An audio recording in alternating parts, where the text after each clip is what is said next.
the committee of the whole meeting for August 16th, 2022 to order. It is now 6:04 p.m. Would you please do the roll call, Ms. Henry? Alderman Ward. Here.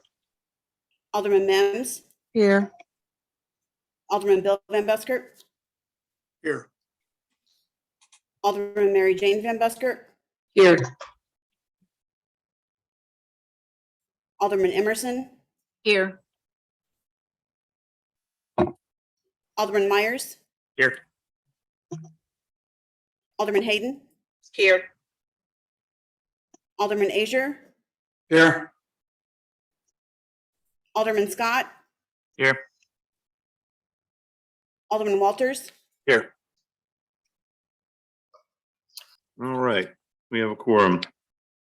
So this is first on the list is fiscal year 2022-2023 department budget presentation. The first one up is Judge Traci Fann with the municipal court. Good evening, Judge.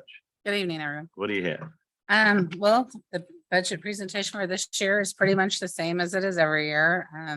The bulk of our budget is employee salaries and benefits, computer services, and basically anything you would need to run an office, supply wise, postage and things of that nature. We have added in this year a security wand. The city has put in the capital improvement to do security system, the checkpoint when you're entering the building, if that all passes through. So we've added a wand for the court for people to be wanded in addition to the walkthrough system and bag check system. So other than that, there's really nothing additional that we've added in. Does anyone have any questions? All right, anyone have any questions of the judge?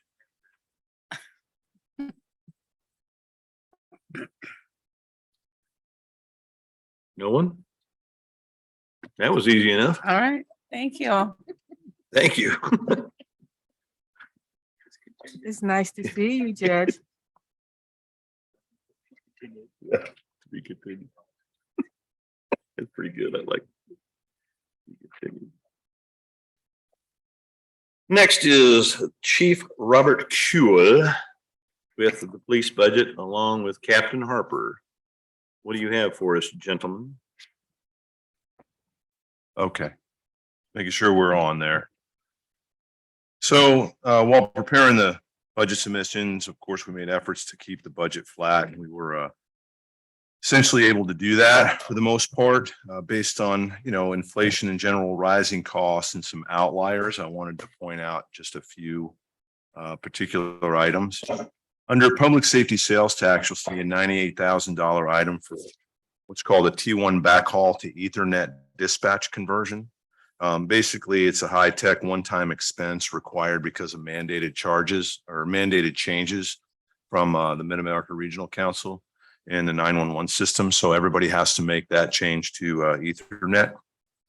It's more stable and it handles more traffic, and it's just really the shape of things to come. Most everything's transitioned into an Ethernet connection. You also will see $214,000 in capital for vehicles and upfitting. What upped that sum was the need to purchase new equipment for these vehicles due to the fact that either model changes or the fact that we've traded it out about as many times as we can. So we have to get fresh upfitting for that. Also, you'll see under the general fund, there's some this year, and this is a really great thing. There are state mandated wellness check-ins annually required for officers to make sure that they're doing okay, because you know how we are. Everything's okay when it's not okay, but we want to say it's okay. So that's a really good thing. The cost is to be determined on that, but we've allocated some money for it. And you'll also see $14,000 under the capital sales tax, and that's for our replacement of our 911 voice recorder. It's failing and it is at or past its end of life. And obviously we need to make sure that we have the voice recordings of the 911 system. So those were the things that kind of I thought might jump out at you, but we're happy to entertain any questions you might have. All right, anybody have any questions for the chief? Mr. Azure? Thank you, Chief. I just have a few questions. I just want to get a feeling on where we are as a city safety wise. Because I think this is directly connected to the budget. If you remember, a year ago, I had introduced a motion to add a police officer, and that was, of course, defeated. And so I just would like to ask a few questions regarding our police force. So how many officers do we have on the street? Well, we're allocated for essentially 24 that are uniformed that answer calls, but we have 7 sworn vacancies right now. So that's 17. Mhm. So, and we have, That's the reason that we didn't add any additional personnel asks in this budget.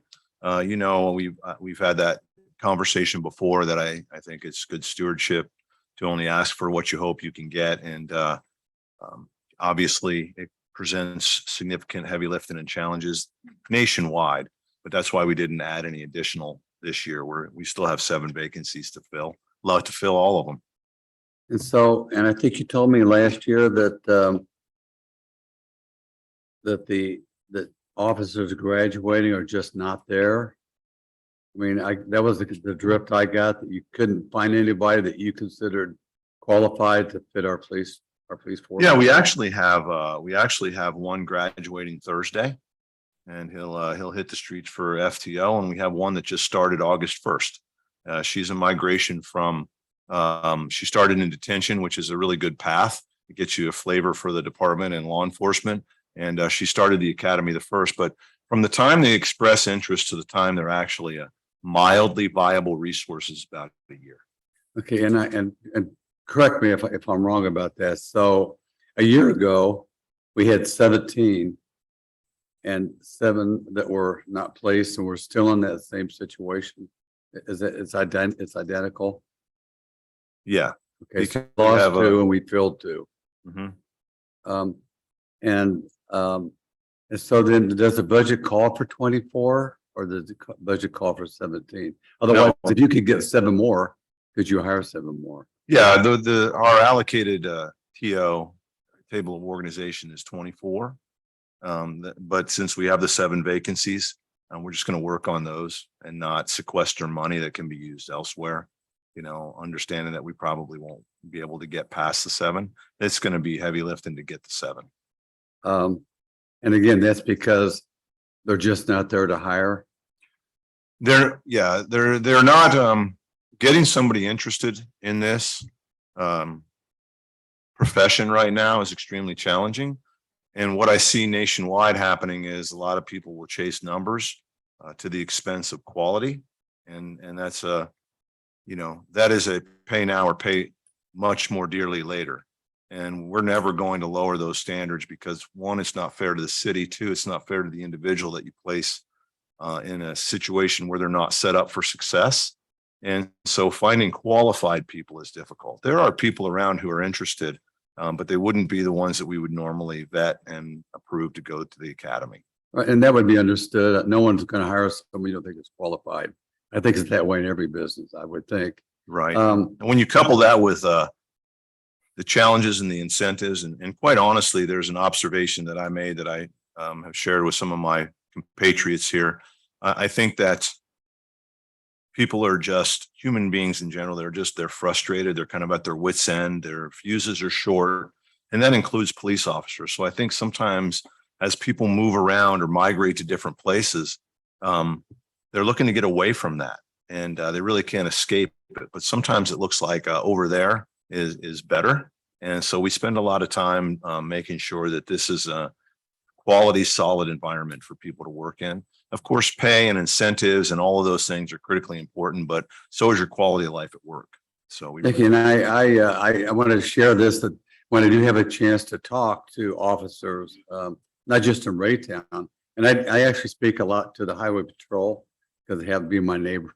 And he happens to, be in Jefferson City. So, so am I to understand then that it sounds like that that the police academy is not producing good officers, that you said they're not there to hire, but they're graduating. Assuming that we didn't hire the only graduate. So, I mean, I just want to get a feeling on what's happening.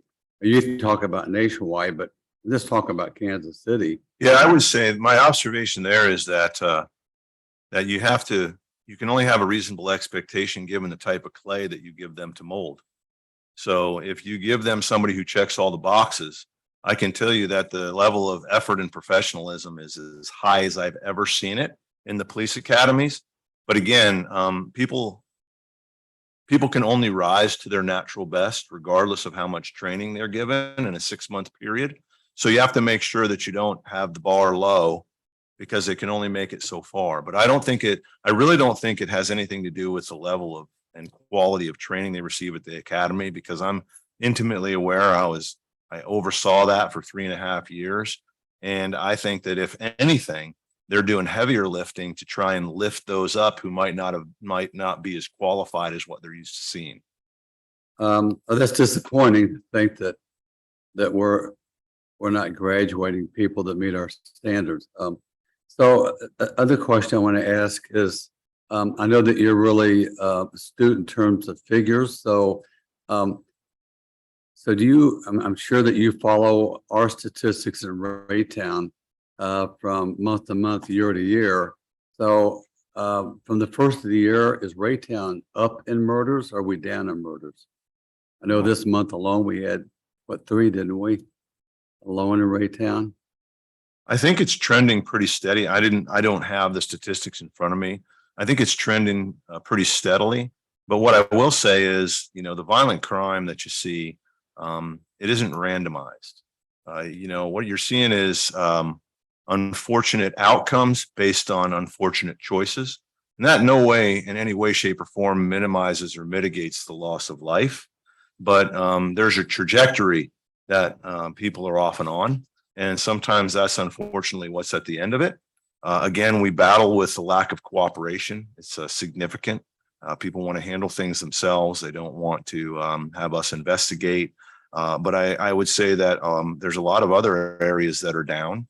But the key is for us is to continue to keep everything in light pencil, our priorities, what we try to do, where we try to go. The national average says you should never go below 60% of your staff to be assigned to patrol, which is the backbone. And we're at 66%. We'd like to be higher than that, but we're definitely not going to go lower than that. And it's one of the reasons that we also kind of offload some of the lower charges so that they can concentrate on the areas where, our amazing crime analyst puts together target areas and maps and things like that to focus on that. But, the end result of a violent act like a homicide, it's a flashpoint.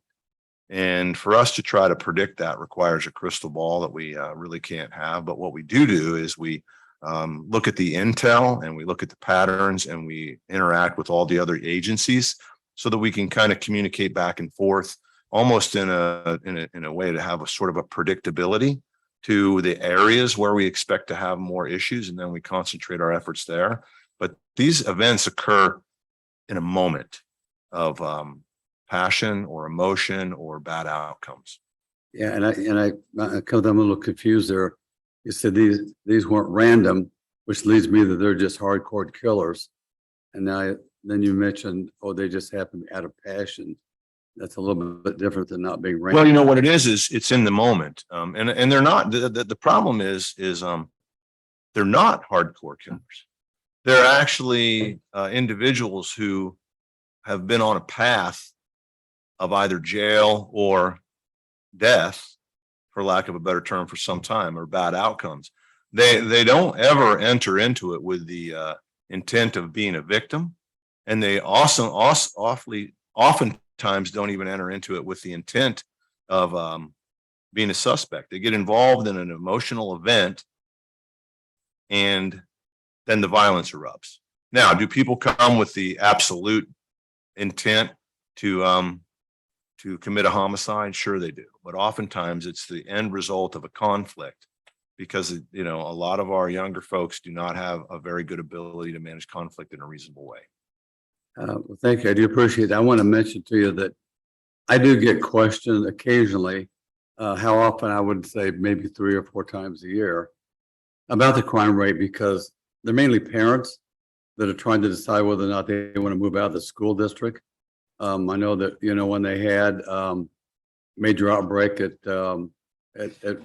Raytown South and after school, and it was a big fiasco and guns were there.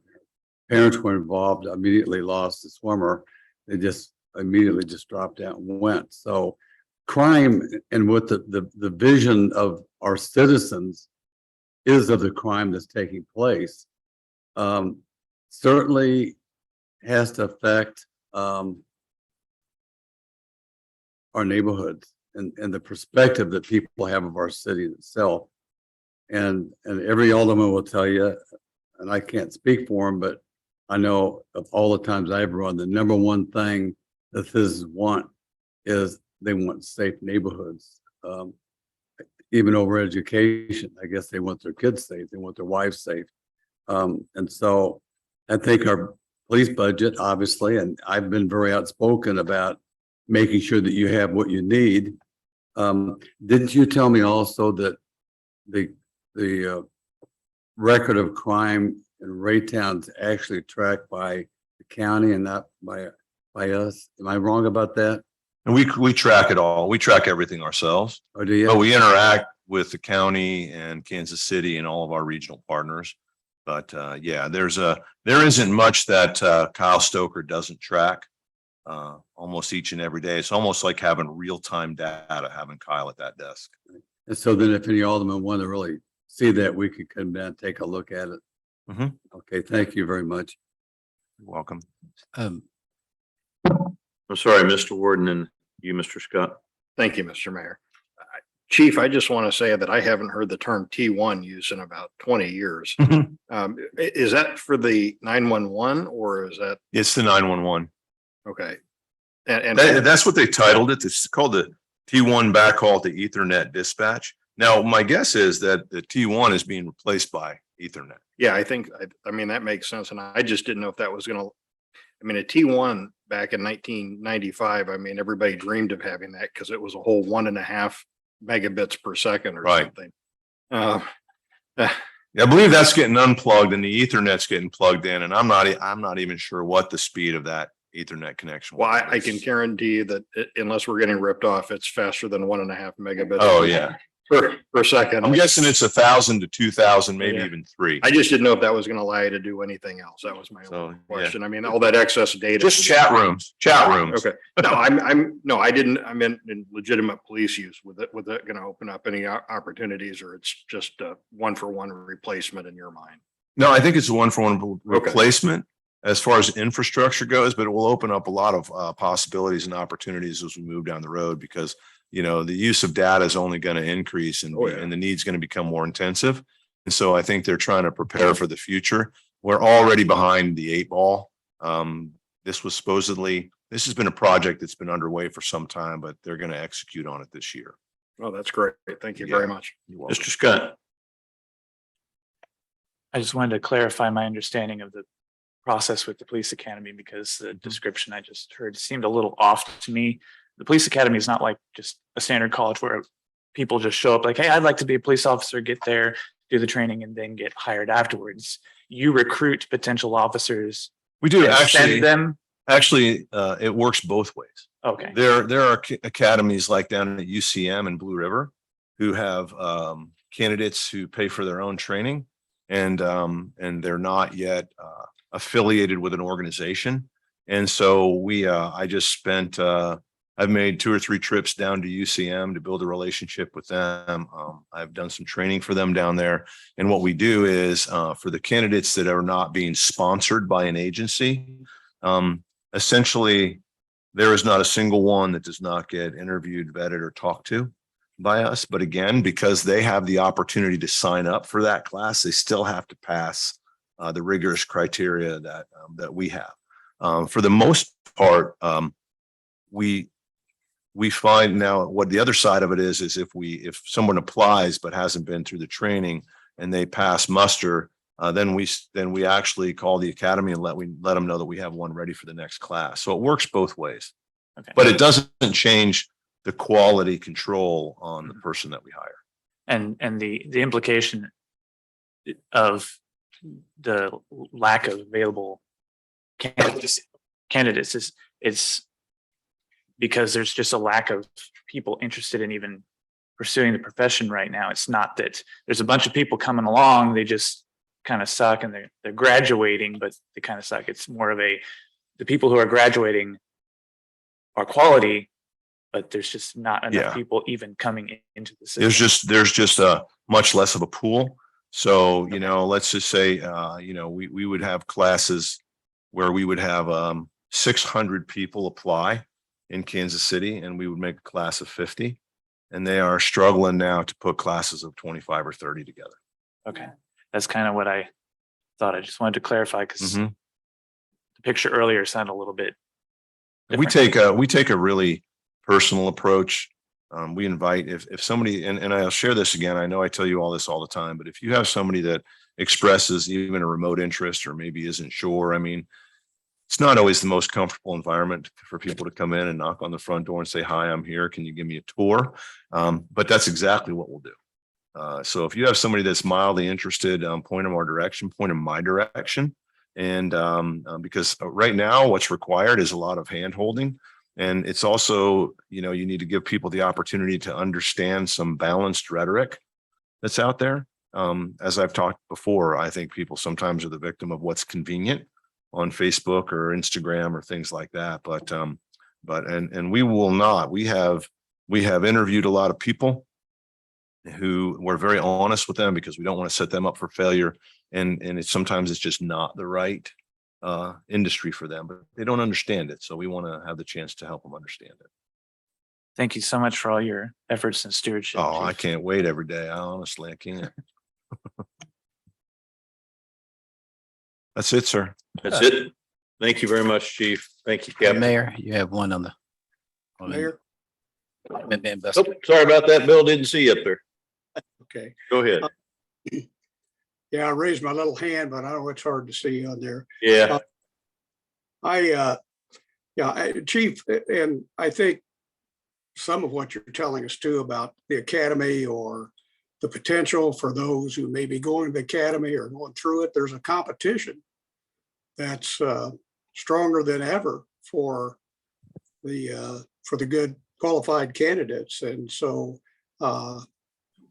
I understand that, and I'm sure that's the case. And I don't think there was an insinuation that the academy is producing poor candidates. I don't believe that's what you were saying.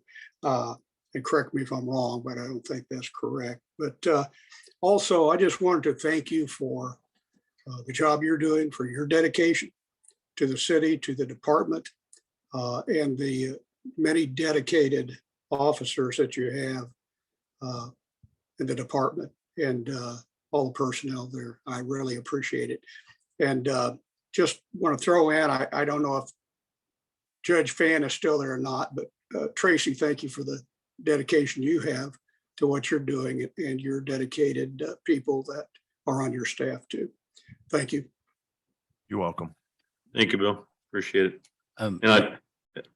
go ahead, Dave. I was gonna say this to kind of piggyback what Alderman Van Buskert and to reiterate. For one, Chief Kuehl goes above and beyond. I mean, to go down to a recruiter and to academy at CMSU, I don't think we really fully grasp what that means, because I can tell you, I don't believe there's any other chief in this region who's taken that trip down there to actually speak to someone directly. I think, I would say Breakfast and Lunch Lovers has seen him a lot in recruiting individuals and doing the personal. And I heard that directly from officers themselves. But, as we all know, the profession itself is lacking the amount of applicants, but also with that comes the standard competition that Alderman Van Buskert referred to. With that competition, also we're competing in a pool. We're all competing for the same individuals. So we're trying not to lose individuals and trying to retain them, and then also trying to gain individuals. So that's created a pretty tough battlefield for us here at Raytown. But we have a good opportunity with having a chief who is willing to go one-on-one and talk to someone, but we also have to prepare them and give them the tools they need in order to recruit. And so we're working on that as well too. Well, thanks. I appreciate it. Every opportunity to talk to somebody one-on-one is an opportunity to polish the nobility of this profession that's been a bit tarnished over the last few years. Yeah, I appreciate all that you've done too. For many years, this organization has strove, whatever you want to say, Well, to have the very best people that we could find. And yeah, if it wasn't for that, I wasn't surrounded by such excellence. You know, you can't take those road trips away. But sometimes it probably, they would say it might run a bit smoother when I'm south of here. So, yeah, I'm surrounded by a great team, and that's who keeps it going. yep, you're exactly right. I've worked with them all and I know how fantastic they are. And they are amazing. Thanks for continuing the tradition. Oh, you're welcome. I can't wait to do it every day, honestly. All right. Okay, it's 6:30. Let's move on to the next one. Thank you, guys. Appreciate it so much. Next one is citywide governing body admin law and risk management fund. Damon Hodges. Yes, how we What do you doing? have for us, good sir? Good. We'll start with the citywide budget. For the citywide budget, it's pretty flat as far as items. I mean, ultimately, it's pretty much the same. You'll see fluctuations. I will kind of point you towards the operating transfers towards the end of the budget, which would be on your inside second page, the 1.4 million. That refers back to those transfers going to the different matching items. One is for storm, the other one for sanitary sewer, stormwater that we typically do in TIF, and then risk management. Those are pretty annual items that we transfer out of this fund into those accounts. Those items are kind of referred to back with Stephanie and Public Works mentioned to you last week regarding those MDNR applications that we made. We needed a grant match, and we take those out of this account and put them in those accounts to be the matching in the future if we receive those projects. We'll hear more about those projects this coming fall if we receive any of those two projects. One is a storm one, the other one is a sanitary sewer one. So hopefully we get both of those projects. If not, hopefully at least one of them to do projects in the future. I do also want to mention there too that we have a tuition reimbursement that's been utilized this past year by a couple of our employees, which has been an excellent attribute to us. Everything else is pretty much straightforward as far as things we've done in the past regarding that fund. Could you speak up just a little bit? We're having trouble hearing you over here. Okay. There we go. Perfect. And it ain't just me. All right. Okay. Going to government body budget. Mayor and 10 aldermen have not changed. So that one's pretty much the same. As far as employees regarding that one. The other one is contractual services. You would notice we still have pretty much a similar amount that we utilize with the citywide cleanup and coupons, about 40,000 total. That includes 30,000 for the citywide cleanup and coupons, along with citywide recycling event.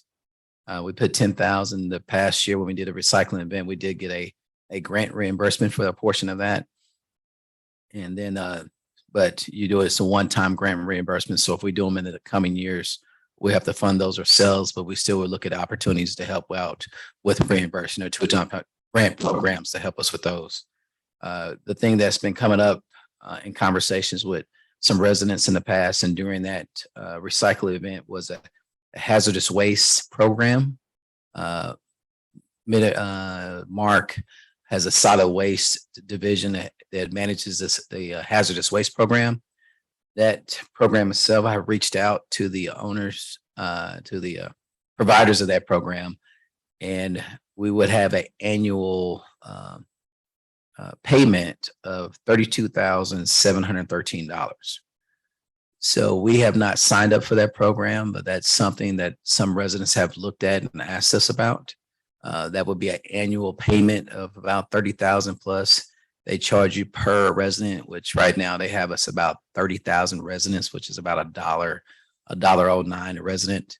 I've asked them to look at potential things like our coupon program for that, where we just pay for a certain amount, because hazardous waste is the operation of removing it or getting rid of it is done by pound. So you pay per pound. So we've been looking at opportunities there. Haven't quite got a program just yet that we can utilize, but we are looking at it, and we should have something probably finalized before we go through the budget. They did offer us to be able to do a program on our own through some of their providers. But when you estimate what those programs can be, they would probably cost more than $30,000. That would be a one-time item instead of a continual. For some of you who may not know about the program, you take things like paint, pesticides, oil, things like that, but you have two locations. One is on Doramus in Kansas City, and the other one is in Lee Summit. And both those locations are managed through Mark and the solid waste program. They have a program set up for not just our jurisdiction, but multiple jurisdictions. And we're one of them, and they charge you based off of your population. So some of us have not, in the past, when we brought it up, not seen the need to spend the 30,000+ and tie us to that every year until we have an actual funding source for it. I mentioned that to them, and their idea was to charge more on the sewer bills. I don't really care for that idea. I think there could be other things that could be done. So we're still looking at other opportunities with it regarding that. Has anyone else been familiar or got any questions about that?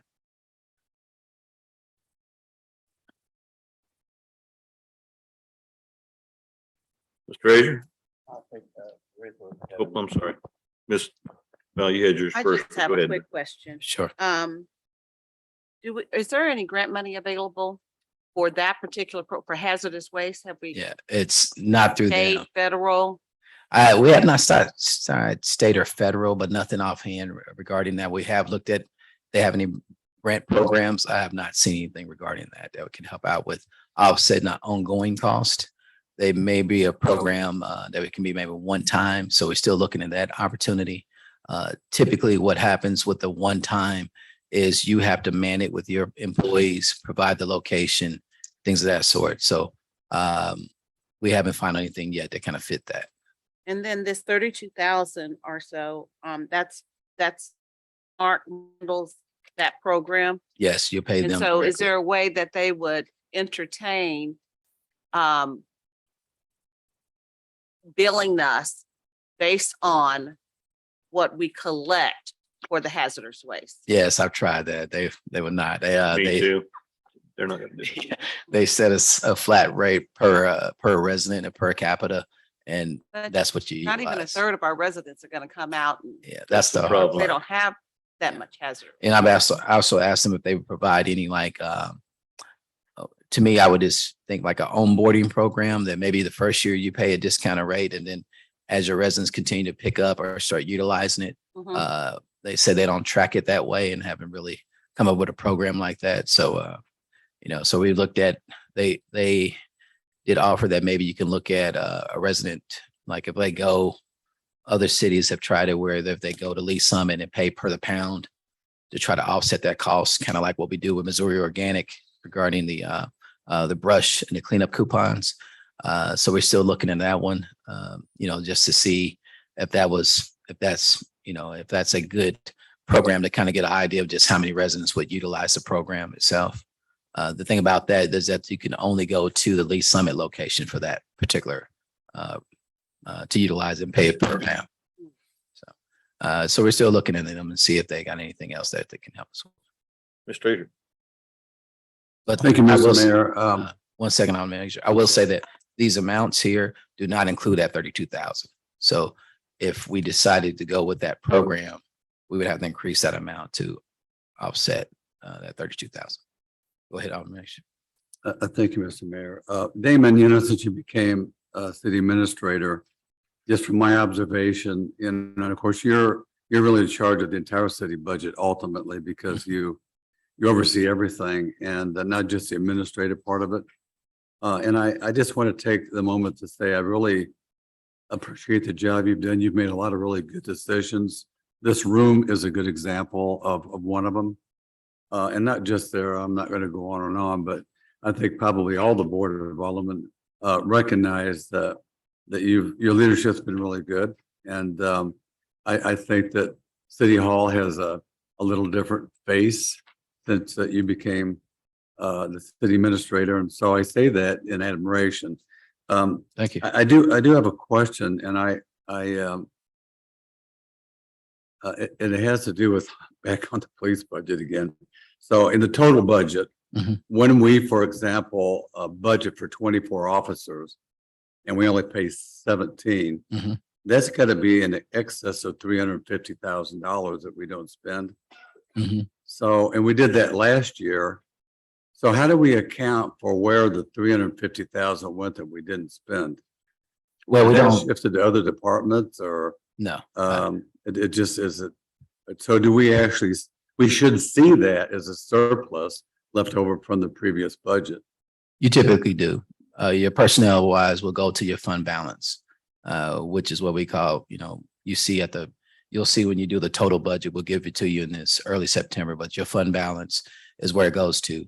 But as far as that, we've looked at, this is the second year we're doing this, that we apply a factor that would help decrease that amount so we can actually try to get a truer budget.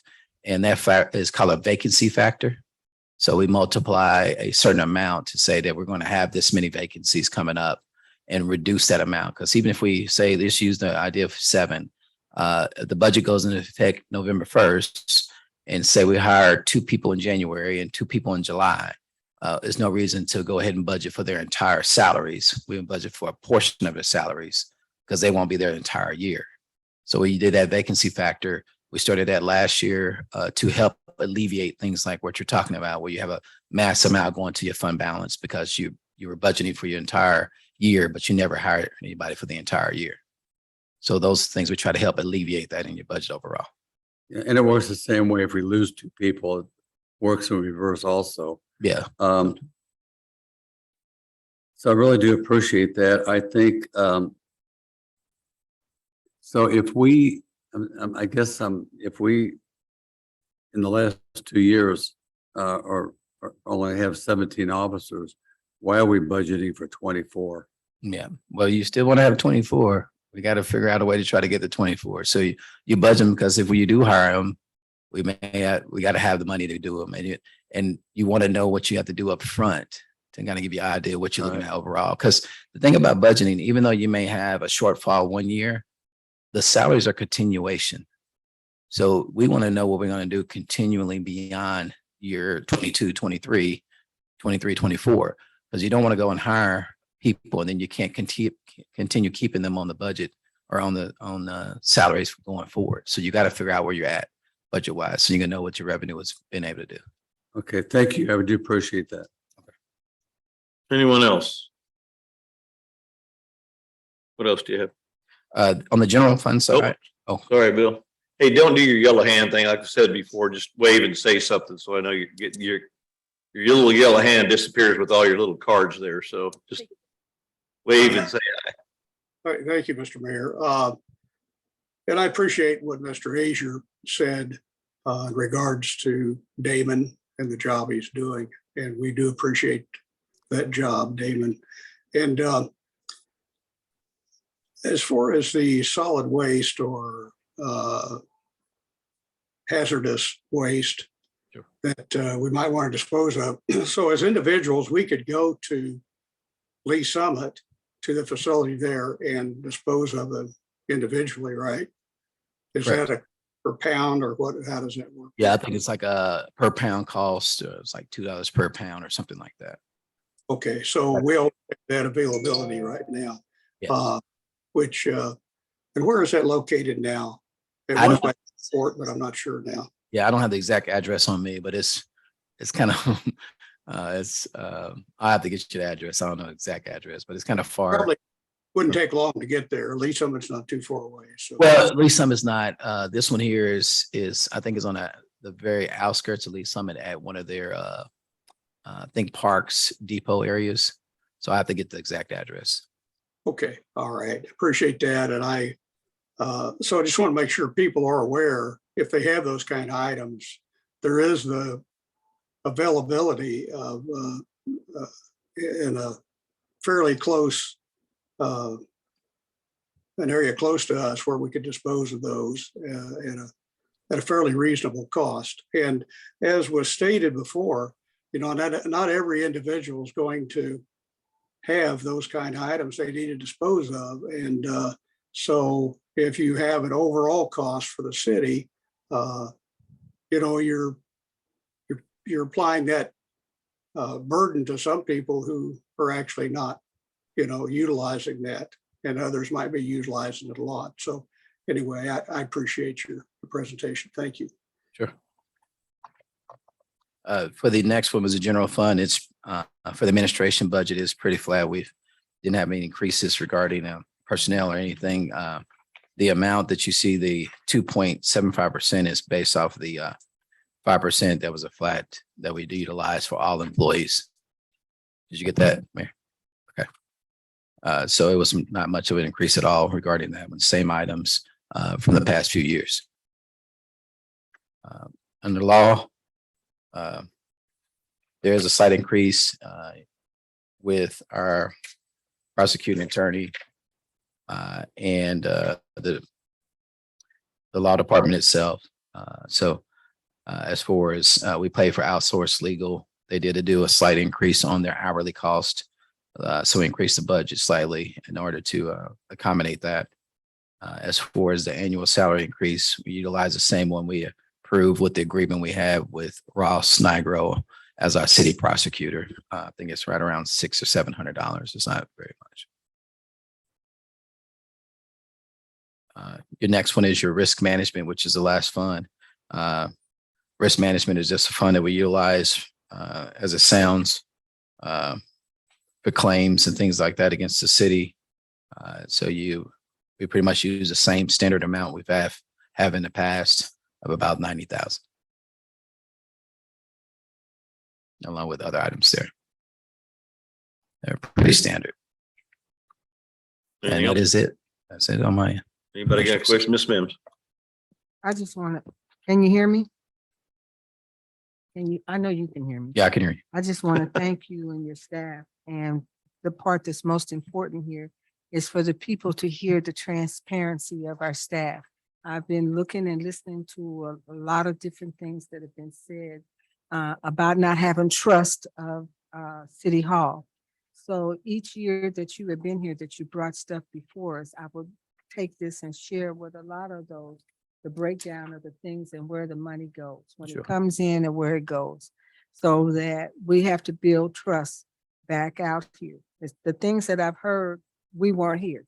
Mhm. So I can say that, and a whole lot of them up here, we were not here at that particular time. So I just want to say to you, thank you, and all the staff of City Hall, even down to the police department too. Because I've watched them jumping through a whole lot this week, like the big fire yesterday that took place off of 82nd and Blue Ridge. And then there was a shooting of the two young men. So, and seeing some of the family members and not knowing that you know the family until something tragic like that happened. So I just want for a lot of people to understand what you're seeing right now in the crime rate. It's not just Raytown, it's all over. And I'm listening to people and you hear about the guns, but it's who's pulling the triggers. And when you're looking at a lot of the stuff, you've got a lot of domestic violence going on. And then you've got a lot of people that don't care about pulling that trigger or who they're going to kill or whatever. So I live in an area that for 53 years, never had an incident to take place. As a matter of fact, when I travel back and forth to Jefferson City, I never locked up my house.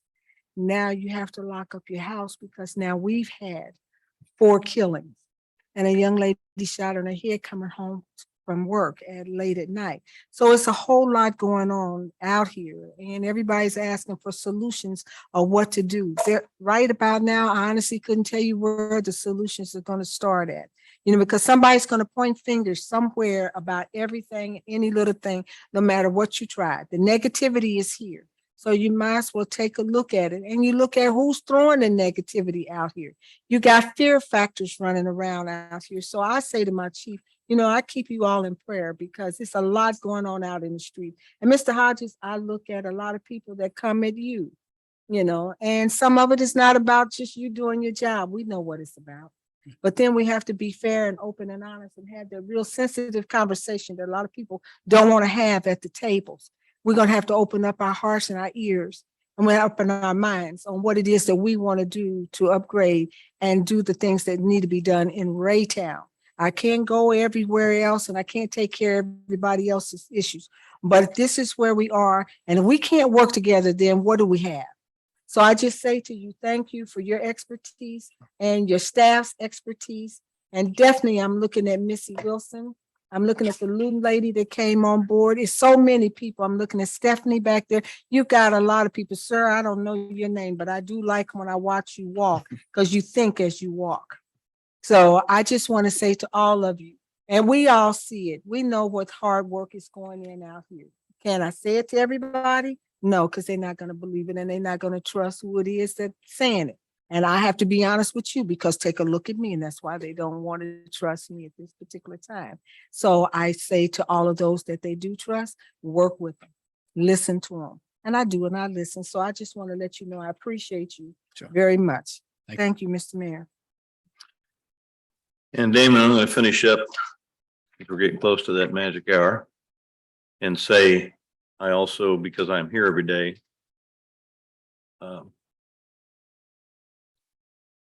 I get to see everybody from all the different divisions because just about everybody's here, and how hard they work and how hard they try real hard to. Everybody that's on staff, please just raise your hand so everybody here can see who you are.